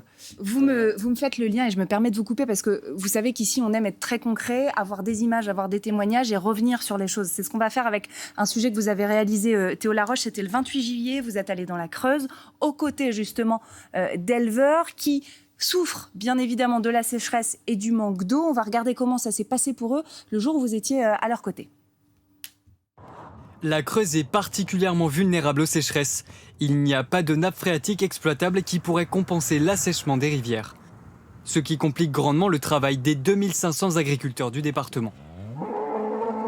Doucement mes grosses là, doucement. Joël Rougeron possède 500 vaches à viande. Jusqu'au mois de mai, ce ruisseau suffisait à abreuver cette parcelle de 50 charolaises. Vous pouvez constater que là c'est à sec, bien à sec. Hein. Alors désormais, pas le choix, il faut leur apporter 3000 litres chaque jour. Et c'est toute une logistique. Direction un château d'eau à quelques kilomètres de là. Les agriculteurs peuvent y puiser gratuitement. Jamais ils n'avaient été aussi nombreux à en profiter. Je venais pas là, parce qu'on avait une petite rivière, et il y avait toujours un point d'eau ou deux qui permettait d'avoir de l'eau, quoi. Si on n'avait pas ça, ça serait catastrophique. Ce serait de l'eau qui se prendrait sur le réseau public, et puis voilà. Hein. Une eau gratuite, mais les allers-retours sont contraignants, jusqu'à 3 heures par jour, depuis déjà 3 mois. On voit que la situation est compliquée pour ces éleveurs, que ça demande de l'ingéniosité, de chercher des solutions, de s'adapter. Théo, vous avez passé du temps à leur côté. Qu'est-ce qui vous a marqué justement dans le quotidien qu'ils vous ont décrit ? D'abord, quand on s'est rendu chez l'agriculteur que vous venez de voir, c'est les paysages, c'est ces champs d'herbes grillées à perte de vue. C'est ces vaches qui sont à la merci de la chaleur, sous 38 voire 40 degrés. C'est ces ruisseaux donc, dans les champs qui d'habitude servent à abreuver les vaches et qui là sont totalement secs depuis des mois. Il faut savoir que la Creuse, historiquement, c'est un territoire d'élevage. Puisque c'est le 3e département qui produit le plus de viande bovine. C'est aussi un territoire où on a 4 vaches pour 1 habitant. Donc moi, quand je vois cet état de sécheresse qui dure maintenant depuis des mois, je me dis, mais en fait, j'ai le sentiment d'assister à l'effondrement d'un système. Moi, la scène qui me reste en tête, c'est celle qu'on vient de voir près du puits, ce défilé de tracteurs. Voilà, c'est absolument fou, ça reste une image. Dans cette Creuse, les points d'eau sont extrêmement rares. Quand je leur demande quelle est l'importance à ces agriculteurs de ce puits pour eux, ils me disent tout simplement s'il n'y avait pas ce puits, on n'aurait plus qu'à vendre notre troupeau. Et donc ils y vont tous les jours, parfois plusieurs fois par jour, ça leur demande beaucoup d'efforts. Mais ils me disent aussi que s'ils ont à subir 2 étés comme celui qu'on est en train de subir, en fait ils n'auront plus qu'à mettre la clé sous la porte. Parce que pour eux, l'eau, c'est tout simplement la clé de tout. Vous avez vu sur les images l'état de l'herbe, les vaches n'y brodent plus depuis des mois. Donc les agriculteurs ils sont contraints d'utiliser le fourrage, les stocks d'hiver. Donc là ils en manquent. Donc ils en importent dans les régions où ça pousse. Sauf que du coup, ça fait que les prix du fourrage explosent. Ça pose une énorme question sur leurs revenus parce que les agriculteurs ne savent pas s'ils vont pouvoir vendre leur viande plus cher. Donc ils ont aussi du mal à engraisser leurs vaches. Avec le maïs, on a vu, on a parfois des déficits de production de l'ordre de 75%, c'est énorme. Et quand certains, dans ce contexte, se disent je vais vendre mon exploitation, le problème, c'est que dans ce contexte, ils ne trouvent pas de repreneurs. Donc je reste marqué par leur sentiment d'être dépassés, en fait, parce qu'ils savent très bien que les étés comme ceux qu'on vient de connaître, en fait, ils vont en connaître d'autres. Écoutez.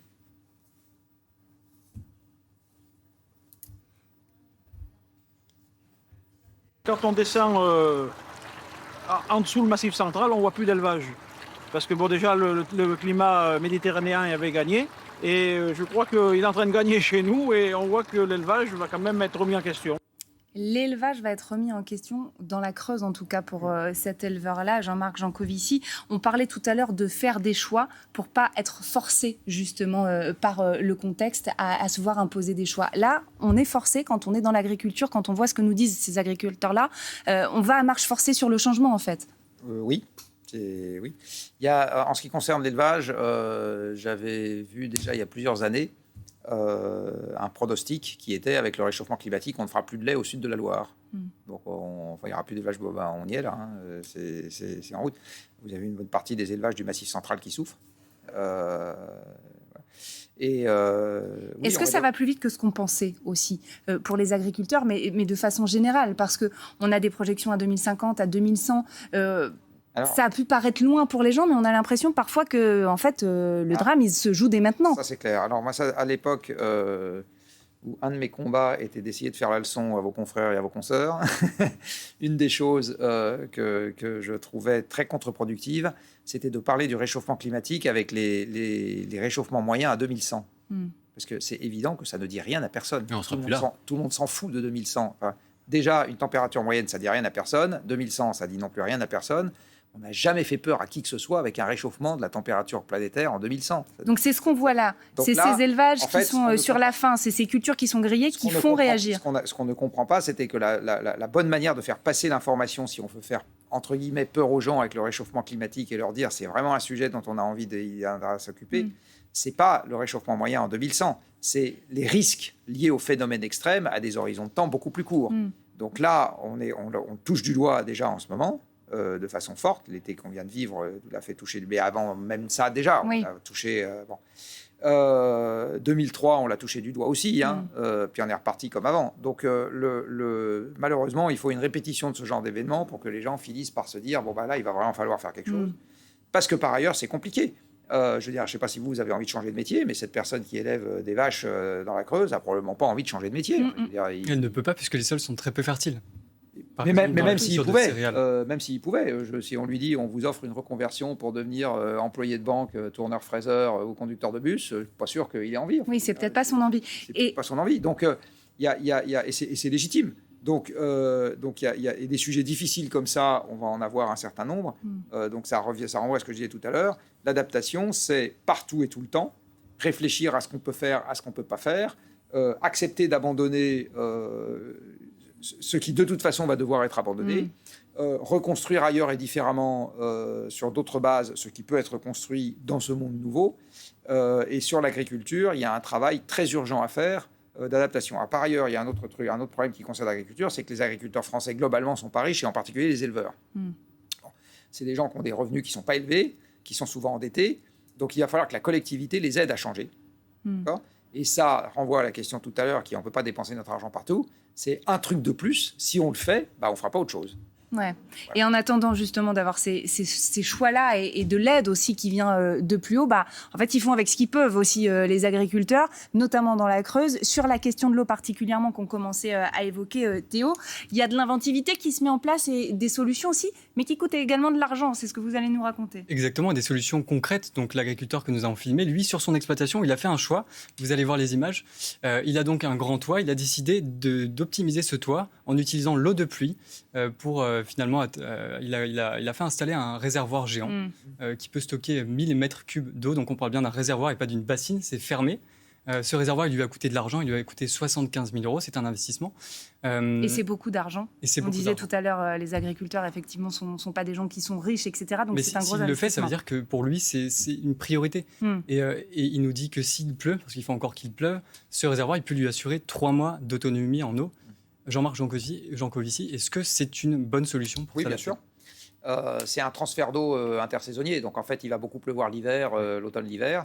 Donc, sur le toit, il ne pousse pas grand-chose. Donc, il récupère l'eau qui tombe sur le toit, c'est parfait. Et cette eau, ça existe chez les particuliers aussi, ces systèmes. Vous avez plein de particuliers qui se font installer des réservoirs chez eux, qui récupèrent l'eau, parce que plutôt que l'eau parte dans tout à l'égout, je ne sais pas quoi, particulièrement en zone urbaine, vous mettez un réservoir et vous stockez l'eau et ça vous permet d'irriguer pendant la saison sèche, entre guillemets. Cette question de l'eau, évidemment, elle concerne les agriculteurs, mais pas seulement, et elle fait aussi énormément réagir nos téléspectateurs. Nous, les questions qu'on a en majorité, c'est sur l'eau. Moi, je pense à Anne-Claire qui nous a envoyé tout à l'heure une image en nous disant « Voilà mon jardin, j'ai mis une cuve de 5000 litres ». Mais vraiment, là, elle vient de creuser parce qu'elle se dit « De toute façon, ça va continuer ». Et puis, alors, on reparlera tout à l'heure des méga-bassines, de cette nécessité de stocker. Parce qu'en fait, sur une année glissante, il a tombé à peu près la même quantité de pluie. C'est juste que ce sera réparti complètement différemment. En gros, on peut presque avoir une saison sèche, une saison humide. Qu'est-ce qu'on fait de cette eau qui tombe en excès pendant la saison humide? Vous, à la maison, vous posez tout le temps la question. C'est du bon sens. Attendez, il tombe trop d'eau l'hiver, pourquoi on n'est pas capable de la stocker? Et il y avait notamment cette question qui était de Gérard, alors qui suppose qu'on rentre un peu dans les détails, mais des retenues collinaires partout, la topographie s'y prête. Retenue collinaire, c'est très simple, vous avez une pente. Avant que l'eau s'en aille, vous mettez une petite retenue. C'est pas une bassine, ça ne pompe pas dans la nappe phréatique, mais ça permet de garder un peu l'eau. Il y a le sujet de l'évaporation aussi. En fait, il n'y a pas de bonne solution, il y a un panel de solutions qui doivent être ajoutées. Et celle-là, elle en fait partie, Jean-Marc Jancovici. Celle-là fait partie des possibilités. Les bassines aussi font partie des possibilités. Bien sûr. En fait, ce qu'il faut, c'est regarder contextuellement qu'est-ce qu'on peut utiliser comme moyen de stockage de l'eau. Un autre moyen qui peut être utilisé, c'est les lacs adjacents au fleuve. C'est comme ça, par exemple, qu'on stabilise le niveau de la Seine, que le Rhin n'a pas. Voilà.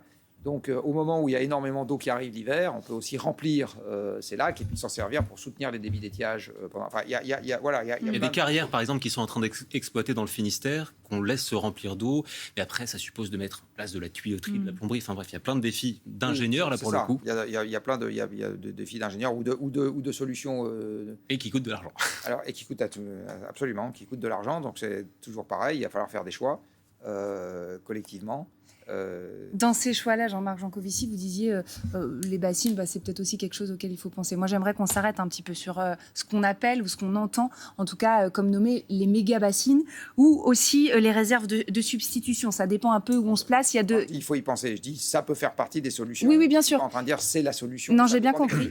Et par ailleurs, on va revenir là-dessus dans un instant et vous pourrez aller plus en détail là-dessus. Mais je voudrais simplement, pour illustrer cette question des méga-bassines ou des réserves de substitution, qu'on accueille Louis Augry de l'équipe de Vrai ou Faux qui nous a rejoint sur ce plateau. Bonsoir. Louis, vous allez nous parler de la méga-bassine de Sainte-Soline qui a défrayé la chronique, si je puis le dire ainsi, qui a fait énormément polémique et qui était très symptomatique de ce débat sur les méga-bassines, qui refait la une là parce qu'elle est complètement à sec depuis fin juillet.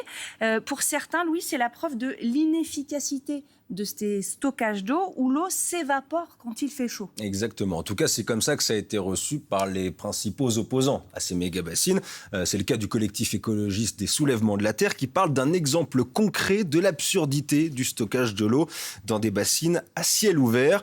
Quand la députée LFI Aurélie Trouvé publie un message plutôt ironique, étonnamment, l'eau des méga-bassines s'évapore avec la chaleur. Incroyable, non. Alors, est-ce que l'eau de Sainte-Soline s'est évaporée et comment on l'explique? D'abord, il y a un premier élément tout de suite à expliquer sur Sainte-Soline, c'est qu'elle est interdite d'utilisation, en fait, depuis un arrêté de justice de 2024. C'est-à-dire que la bassine n'a pas eu le droit d'utiliser l'eau des nappes phréatiques et donc elle a dû se contenter de l'eau de pluie. Résultat, au début de l'été, alors que la capacité maximale historique de Sainte-Soline, elle est de 450 000 m3 d'eau, elle était remplie qu'à 55 000 m3. On était donc sur une bassine qui était déjà de base, au début de l'été, très peu remplie. D'accord, donc Sainte-Soline était peu remplie, ça on a bien compris. Qu'est-ce qui s'est passé pour les 55 000 m3 d'eau qui ont visiblement disparu cet été? Là, pour le coup, c'est la grosse question. Pour certains, c'est sûr, c'est la chaleur extrême qui a fait s'évaporer l'eau. Alors oui, l'eau s'évapore au contact de la chaleur, ça c'est sûr. Maintenant, ce qui est compliqué de savoir, c'est la quantité exacte. On a vu énormément de chiffres là-dessus. On a vu des chiffres de 60% de taux d'évaporation, 20%, 15%, 10%. Alors on a discuté avec beaucoup d'hydrologues qui nous ont tous expliqué que l'évaporation d'un plan d'eau, ça dépend d'énormément de facteurs. Ça dépend de la température, ça dépend du rayonnement du soleil, ça dépend aussi de la profondeur de ce plan d'eau. Donc c'est très compliqué aujourd'hui, avec le recul qu'on a, d'avoir un taux d'évaporation exact sur Sainte-Soline. Alors, ce qui est important aussi de mentionner, c'est qu'il y a un autre acteur dans ce débat dont vous nous parlez aujourd'hui, c'est le gestionnaire local de l'eau qui, lui, rejette totalement la thèse de l'évaporation. Exactement, c'est la coopérative de l'eau des Deux-Sèvres. D'après eux, il faut arrêter de critiquer les méga-bassines, elles sont efficaces et surtout, pour eux, elles perdent quasiment pas d'eau. Voici d'ailleurs le communiqué qu'ils ont publié il y a quelques jours. Selon eux, sur les 55 000 m3 d'eau qu'il y avait au début de l'été, on a en fait près de 46 000 m3 qui ont été pompés de manière légale, selon eux, par des agriculteurs. Alors on les a appelés avec Thibaut Martinez-Delquero pour en savoir un peu plus sur ce pompage, sur les circonstances de ce pompage, par qui, comment, à quel moment, et surtout, est-ce qu'il y a des documents pour attester que c'était bien un pompage et pas de l'évaporation? Et vous allez voir, ça manquait un peu de précision. Est-ce qu'on pourrait consulter ces documents? Moi, je ne les ai pas. Moi, après, c'est l'établissement public qui gère les autorisations et les relevés des agriculteurs. Est-ce qu'on pourrait s'entretenir avec les agriculteurs qui ont pompé une partie ou la quasi-entièreté de cette eau? Non, là, aujourd'hui, c'est compliqué sur le territoire. Donc vous avez entendu, les documents qui prouvent ce pompage seraient entre les mains d'une autre instance, donc l'établissement public du Marais Poitevin. Alors forcément, on a fait notre travail, on les a appelés, et voilà ce qu'eux répondent. Moi, je ne suis pas en capacité de vous transmettre des documents prouvant que des irrigants ont prélevé dans la réserve. C'est la Côte de l'eau qui dispose des index. Mais pourtant, quand on leur demande, ils nous renvoient vers vous. Ça ne relève pas de ma compétence. Je suis désolé, je ne peux pas le faire à leur place. Vous voyez à la fin qui rigolent un peu, les responsables locaux, en gros, ils se renvoient un peu la balle. On attend toujours qu'ils nous donnent la preuve qu'il y a bien eu un pompage de cette eau plutôt qu'une évaporation. Et c'est exactement ce que reprochent les hydrologues à qui on a parlé. C'est que sur cette question des méga-bassines, on manque de données accessibles, de l'utilisation claire de cette eau. Un manque de transparence qui n'aide pas beaucoup ce débat public. Un débat public qui est parfois tendu sur la question des méga-bassines. Jean-Marc Jancovici, vous allez pouvoir détailler maintenant... Il ne faut pas être radical en fait sur les méga-bassines, dire c'est oui ou c'est non. Il faut adapter, c'est ça votre position à vous? Alors moi ce que je dis c'est, d'abord je ne sais pas, mon degré de compétence est limité. Moi je ne sais pas quelle est la définition d'une méga-bassine. Je ne sais pas à partir de quelle capacité de stockage on appelle ça une méga-bassine. Ensuite, je ne sais pas à quoi doit servir l'eau. Donc si elle doit servir à des cultures qui sont manifestement pas les bonnes, sous le climat qui se prépare, ou etc. Ensuite, je ne sais pas d'où vient l'eau. Voilà, donc l'idée, c'est quand même de pomper dans les nappes phréatiques. Oui, ou de prélever l'eau du fleuve avant qu'il aille à la mer, etc. Donc, mais en tout cas, c'est pas de l'eau de pluie, c'est ça que je veux dire. C'est à un moment, on va prendre de l'eau ailleurs pour potentiellement l'utiliser pour de l'agriculture. C'est quand même ça l'idée d'une réserve de substitution. Les nappes phréatiques, à un moment, c'est quand même de l'eau de pluie. Oui, bien sûr. Voilà, donc moi, ce que je dis, c'est il faut juger sur pièce. Moi, j'ai pas de religion pour ou contre. En Espagne ou au Maroc, on a un bilan qui est désastreux sur les méga-bassines. C'est consultable en ligne avec un petit peu plus de recul. Voilà, moi, personnellement, j'ai pas d'avis. C'est pas un sujet que j'ai regardé de très près. La seule chose que je suis capable de dire, c'est il faut se défier de ce qu'on pense être une façon de ne strictement rien changer à ce qu'on cultive, comment on le cultive, quand on le cultive, etc., en se disant, il y a une solution technique qui va, etc. Peut-être que c'est vrai et peut-être que c'est pas vrai, donc il faut regarder d'un peu près. Mais ce qui a pu être intéressant quand on a eu des grosses polémiques justement sur la question des méga-bassines, c'est ce qu'on entendait par ceux qui s'opposent aux méga-bassines et qui disaient notamment, il y a des choix à faire pour l'eau parce que c'est une ressource qui est en tension. Donc est-ce qu'on décide de la garder et de la donner à l'agriculture? Est-ce qu'on décide que l'agriculture doit, sur la question de l'eau, s'opposer à notre consommation, à nous tous? On va dire, est-ce que le risque à terme, Jean-Marc Jancovici, c'est qu'on ait une espèce de guerre de l'eau, finalement, qu'on se tire un peu dans les pattes pour qui aura l'eau? La consommation domestique d'eau en France, elle est marginale par rapport à la consommation agricole. Donc le gros poste de consommation d'eau en France, c'est l'agriculture. Et après, les gros postes que vous allez trouver, c'est l'industrie et l'électricité. Alors l'électricité, ce n'est pas une vraie consommation, parce que vous la prenez, vous la rejetez, après l'avoir un peu réchauffée. Vous en évaporez une toute petite partie dans les aéroréfrigérants, mais c'est globalement voilà.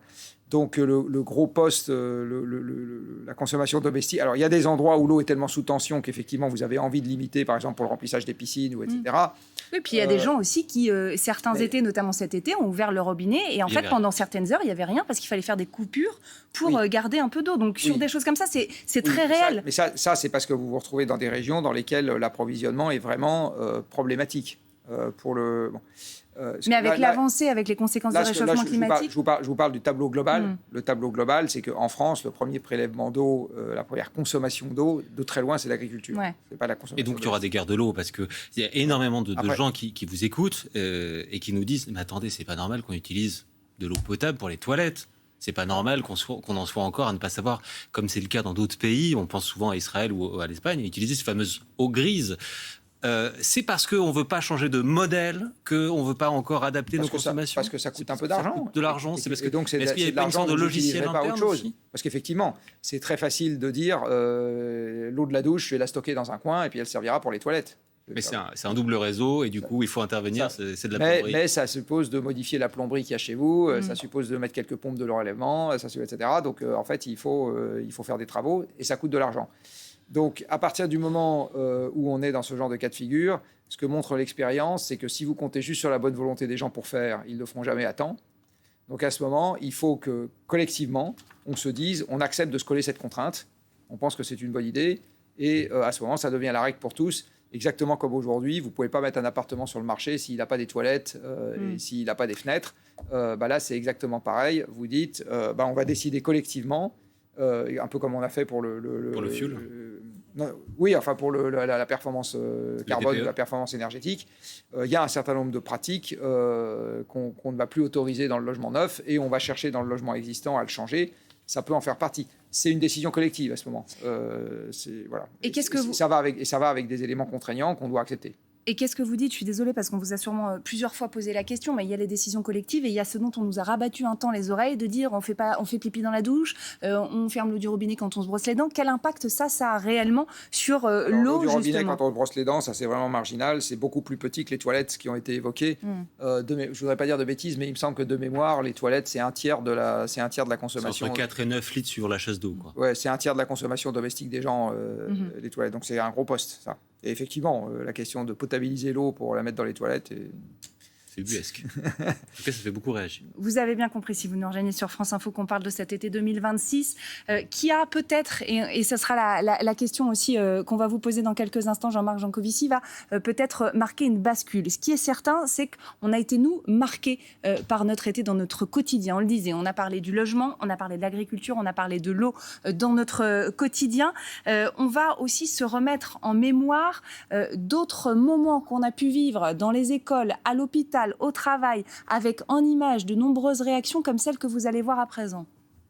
Donc il est 10h et il fait 38 degrés à l'intérieur de la classe. Les enfants sont quand même plus énervés, on a beau leur donner de l'eau, faire tout, ça reste compliqué. C'est sûr qu'à 34-35 degrés, on ne pourrait plus accueillir, c'est vraiment une fournaise.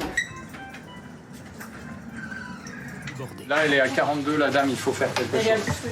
Ben oui. C'est pratiquement une économie de crise qui s'engage là pour les 10 à 15 prochains jours. Ça, c'est une partie de notre quotidien qui a été chamboulée. On pense aussi aux événements sportifs, le Tour de France qui a dû être modifié, aux événements culturels avec, par exemple, l'annulation de festivals de musique comme Solidays. La vie quotidienne, le quotidien de cet été, Jean-Marc Jancovici, ça va devenir notre réalité demain, l'été prochain, les étés qui vont suivre. Ça va tout le temps ressembler à ça et s'empirer ? Alors, tout le temps, non. Dans les étés qui vont suivre, il y en a un certain nombre, et heureusement, qui vont être plus frais que 2026. Mais il y en a aussi qui vont être plus chauds que 2026. Donc, en tendance, ça va continuer à évoluer. C'est malheureusement quelque chose qui est inscrit dans la dynamique du changement climatique et dans la physique du système. On parlait il y a quelques instants sur ce plateau et avec Sébastien Thomas notamment de traumatismes qui avaient été provoqués par les incendies par exemple, par aussi le fait de vivre dans des logements qui n'étaient plus des refuges parce que trop chaud mais qui devenaient presque des pièges pour nous. Ce sont certains des exemples de l'été, il y en a d'autres évidemment. Est-ce que vous considérez aujourd'hui, puisque c'est la question de cette émission, que l'été 2026 est l'été qui a tout changé, qui va tout changer ? Alors, il faut espérer qu'à quelque chose malheur soit bon. Je ne sais pas si c'est l'été qui a tout changé, parce que je ne suis pas devin. Par contre, je souhaite que, encore une fois, la baffe qu'on a prise nous serve à quelque chose. Est-ce qu'il y a le risque de l'oubli ? Évidemment qu'il y a le risque de l'oubli. Vous êtes dans une chaîne d'information en continu, un clou chasse l'autre. Sujet dont vous allez parler dans 3 mois, je ne suis pas sûr que ce sera la canicule de l'été dernier. Oui, bien sûr qu'il y a le risque de l'oubli. Ce qu'il faut espérer, c'est qu'on mette en route des choses qui, justement, continueront à faire sens dans 3 mois et que, par ailleurs, on continue à garder les choses en mémoire pendant suffisamment longtemps pour qu'on se dise oui, effectivement, il faut qu'on s'y mette. Il y a un certain nombre de modifications à apporter. Et j'insiste sur le fait qu'on est bien conscient, qu'on soit bien conscient du fait que tous les efforts qu'on va faire pour ça, c'est autant de moyens qu'on ne mettra pas ailleurs, mais que c'est ce qui nous va bien, c'est ça qu'il faut souhaiter, et que c'est un compromis acceptable. Merci infiniment Jean-Marc Jancovici d'avoir été avec nous ce soir pour évoquer cet été 2026, d'avoir passé du temps avec nous. On va vous laisser partir parce que vous faites des grosses journées vu la situation et je crois que ça en commence ce moment. Tôt demain. Et ça commence tôt effectivement aussi demain. Et puis nous, on va continuer ensemble cette discussion parce qu'il y a encore plein de choses à dire dans un contexte d'élection présidentielle. Et c'est pour ça qu'Alexandre Pérou nous a rejoint. Bonsoir Alexandre. Bonsoir Lucie, bonsoir à tous. Journaliste politique pour France Télévisions. Alexandre, on parlait de cet été 2026. On se posait la question, est-ce qu'il va tout changer justement d'un point de vue politique? Est-ce qu'il a changé des choses, des comportements, des idées chez nos politiques? En tout cas, il y a eu, me semble-t-il, une vraie prise de conscience de la part de la classe politique, ou en tout cas au moins un changement d'attitude médiatique, même des partis qui étaient plutôt réticents à traiter les questions autour du changement climatique, plutôt classés à droite ou à l'extrême droite, aujourd'hui ont mis le changement climatique dans leur discours. Ça change beaucoup les choses. Et puis, on voit que notamment à gauche, c'est en train de devenir un vrai débat important. Vous voyez peut-être ces images. Raphaël Glucksmann, qui était aujourd'hui pour son premier déplacement de campagne en Charente-Maritime, j'étais avec lui. Toute la journée, je l'ai suivi. Et ce premier déplacement, vous le voyez avec Yannick Jadot à ses côtés, c'était sur le thème de l'écologie et du climat. Preuve que finalement, c'est devenu quelque chose de matriciel, en tout cas dans le débat politique à gauche pour la présidentielle qui arrive. Est-ce que plus largement que la gauche, à 8 mois de la présidentielle, justement, la question du changement climatique, c'est quelque chose qu'on voit dans les programmes, dont les candidats déclarés se saisissent? C'est une vraie question après l'été qu'on vient de vivre. Alors, dans les programmes, pour le coup, pas encore, pour une simple et bonne raison, c'est qu'on est encore tôt dans la campagne présidentielle, on est tous un peu impatients, mais dans les programmes, il n'y a pas encore grand-chose. Pour revenir sur la gauche, parce que finalement, c'est eux qui... pour l'instant, on fait le plus de propositions. Raphaël Glucksmann, aujourd'hui, il dit qu'il veut mettre en place, dès les 100 premiers jours de son mandat, une révolution écologique, ce sont ses mots. Il veut libérer la France, je le cite encore, de son addiction au gaz et au pétrole, des efforts massifs en termes de rénovation thermique des bâtiments, d'efficacité énergétique, de transport électrique, de sobriété. C'est beaucoup d'incantations pour l'instant, mais on attend encore le concret. Celui qui, en revanche, a fait des mesures concrètes, c'était ce week-end, c'est Jean-Luc Mélenchon. Vous avez peut-être suivi sur France Info le discours de rentrée du patron des Insoumis. Lui, il a deux grandes mesures. D'abord, ce qu'il appelle les éco-régions, c'est-à-dire que finalement, c'est une forme de décentralisation, c'est-à-dire que toute l'action écologique, toute l'action en matière d'environnement, elle passerait par le biais de ces écorégions, qui seraient des nouvelles entités, et qui seraient des régions différentes de celles qu'on connaît, des régions administratives dans lesquelles on vit tous, mais qui seraient des régions adaptées aux cours d'eau. Par exemple, toute la région de la Garonne, toute la région de la Loire, toute la région de la Seine. Et il a mis une autre idée sur la table qui, moi, personnellement, m'a interpellé. Je ne suis pas le seul au service politique, ça nous a beaucoup interpellé. C'est la conscription écologique, comme une sorte de retour à un service militaire, mais sans armes, mais plutôt des armes de lutte contre le réchauffement climatique. C'est d'ailleurs un des points qu'il a en commun avec Raphaël Glucksmann, qui, lui, veut mettre en place un service civique universel tourné en grande partie vers l'écologie. Et ce sont peut-être des points qui vont faire débat à un moment ou à un autre dans la campagne, si d'autres candidats justement décident d'entrer dans son débat.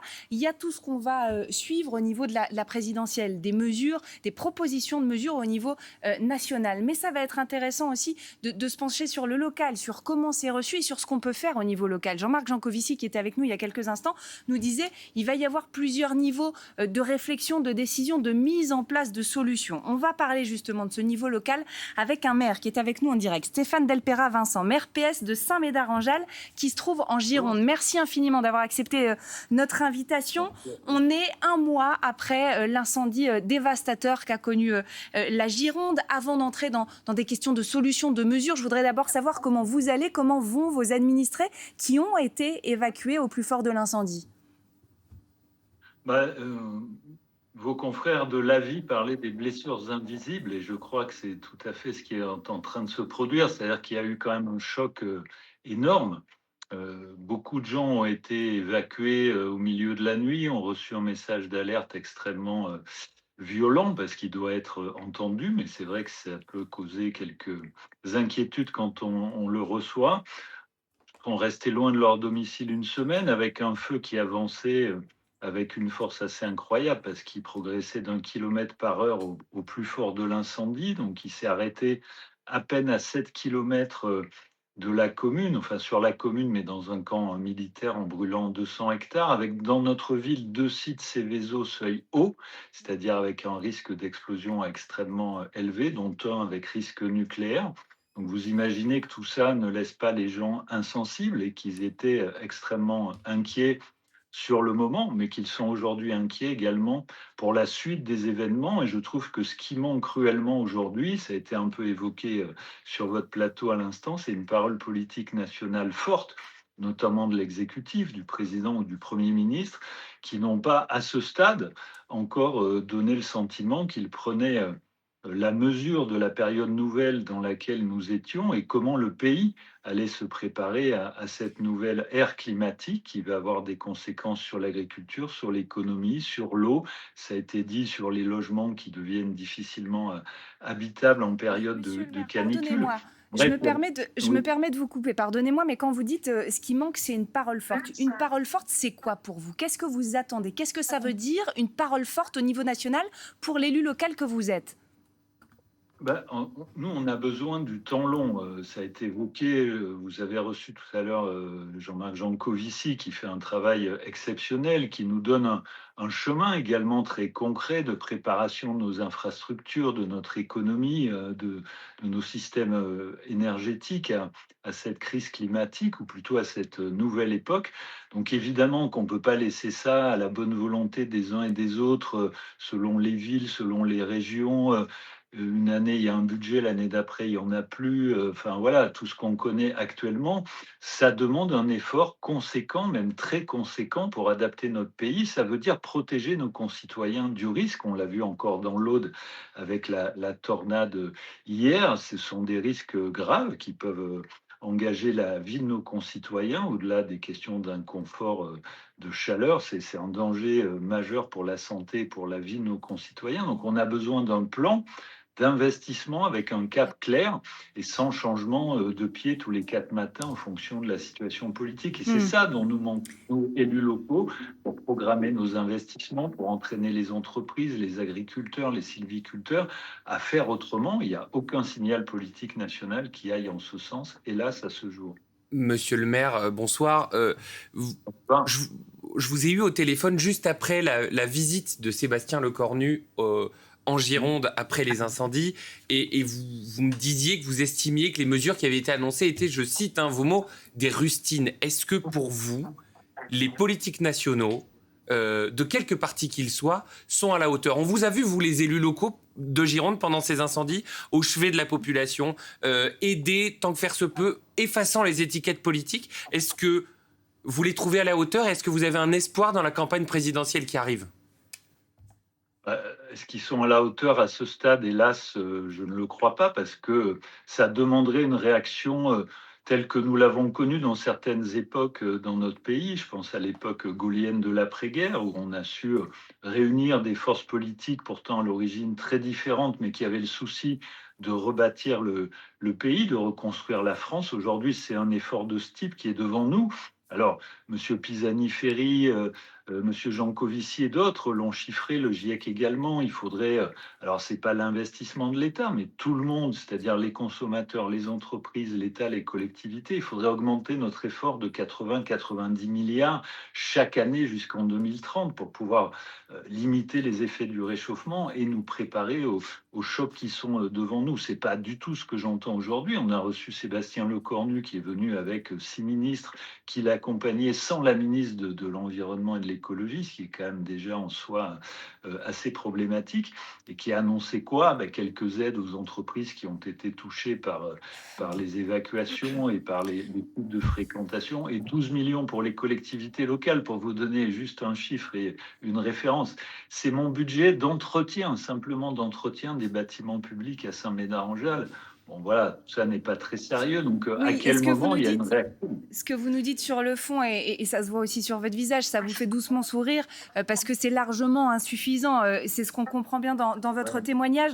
Merci infiniment Stéphane Delpera-Vincent d'avoir accepté de nous répondre, de participer à cette émission spéciale qui revient sur l'été 2026 qu'on a vécu, et que vous particulièrement, vous avez vécu très durement en Gironde. On va conclure cette émission spéciale quand même en se posant des questions sur nos habitats. Où vivre aujourd'hui en France? C'est probablement la question qu'on se pose un peu tous quand on fait le bilan de ce qu'on s'est dit dans cette émission, quand on fait le bilan aussi de l'été. Et Léna, vous allez nous aider, Léna Lacambé, à justement essayer de répondre à cette question. Est-ce qu'on est plutôt... Est-ce qu'il faut vivre dans le nord, dans le sud, par exemple? C'est l'une des questions, mais pas que. Regardez, il y a Marina, une de nos téléspectatrices, qui se pose d'autres questions sur la question de où vivre, justement. J'ai une petite question pour vous. Avec la manière dont évoluent les choses, pensez-vous qu'il est plus sage de rester en ville ou à la campagne? Alors, ville ou campagne, Léna?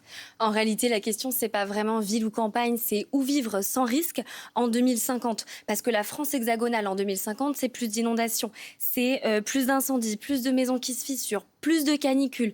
Le réchauffement climatique, ça va venir démultiplier des événements climatiques extrêmes. On va par exemple prendre cette carte des risques d'incendie en 2050. On l'a vu cet été à Fontainebleau, on l'a vu malheureusement aussi dans les Ardennes. Le feu qui touchait le sud du pays remonte dans le nord et dans l'ouest. En 2050, la région parisienne pourrait avoir 4 fois plus de jours à risque d'incendie qu'aujourd'hui, 3 fois plus à Nantes, 6 fois plus à Dijon. Prenons maintenant cette deuxième carte, celle de la montée des eaux.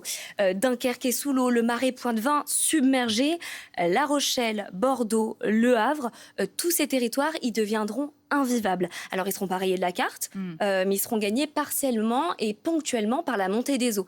Et le vrai problème de la montée des eaux, c'est que l'eau de mer, elle va s'infiltrer dans les nappes phréatiques, elle va rendre l'eau de ces territoires imbuvable, elle va totalement raser des terres agricoles et les rendre stériles. 1,5 million de personnes est concernées par les submersions marines. Et voir sa maison sous l'eau, on l'a vu cette année à Saintes, à Angers. Si on est proche d'un cours d'eau, si on est proche d'un fleuve, ces zones-là, elles sont déjà et elles seront davantage à risque d'inondation. Les risques donc de submersion et de montée des eaux, les incendies et malheureusement, il y a d'autres risques aussi dont on va devoir prendre en compte. Maintenant, cette carte des sols que vous voyez, effectivement, on l'a dit tout à l'heure et on le voit ici sur cette carte en marron, donc plus de la moitié de la France hexagonale est sur un sol argileux qui se rétracte et qui va donc fissurer les maisons. Et si vous n'êtes pas sur un sol argileux, vous êtes peut-être sur un sol rocheux. Et le problème de ces sols, c'est qu'effectivement, ils n'absorbent pas du tout l'eau. Et donc, le problème, c'est que nos étés seront plus chauds, nos hivers moins pluvieux. Et donc, ces zones, elles seront à risque de pénurie d'eau. Maintenant, on va regarder l'ensemble de ces trois cartes, celles qu'on vient de voir. Et le résultat est sans appel. À part quelques reliefs comme les Alpes ou encore les collines normandes, vivre sans risque quelque part en France hexagonale, ça va vraiment devenir compliqué. Effectivement, quand on voit ces cartes, on se dit que ça va être compliqué dès maintenant et pour l'avenir. On a parlé de l'Hexagone, mais il faut aussi parler des Outre-mer qui ne sont pas non plus épargnés. Non, ils sont même en première ligne en réalité, les Outre-mer.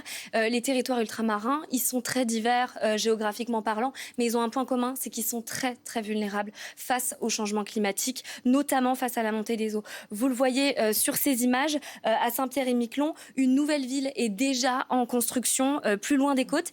Elle va remplacer le village historique et ces 600 habitants, c'est les premiers réfugiés climatiques français et sûrement pas les derniers. La question de Marina, c'était vivre en campagne ou vivre en ville en 2050.